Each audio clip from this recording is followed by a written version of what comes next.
اللغة هي الثورة الأعظم في تاريخ البشرية. بها تمكن الإنسان من إنتاج الفكر والمعرفة ليتميز بها عن الكائنات الأخرى في الكثير من مجالات الحياة. من هنا كان تأثير اللغة الأم على الإنسان وإبداعاته الفنية والأخلاقية التي لعبت دورا كبيرا في تماسك المجتمع.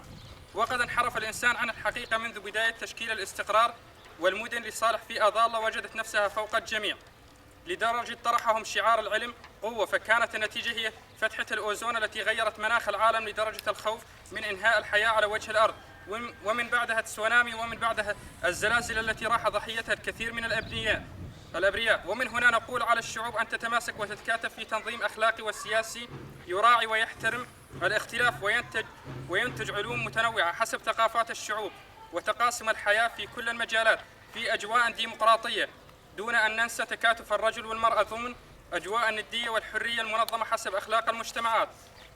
وبعد الزلزال الأخير ازداد وضع التعليم أكثر سوء ودمر الكثير من المدارس والوسائل التعليمية.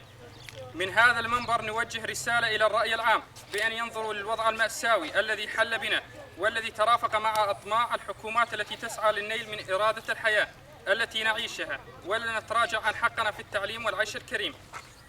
كما أننا رغم المصاب الجلل الذي حل بنا نعلن تضامننا وتكاتفنا مع الأهالي الذين تعرضوا للزلازل المدمرة.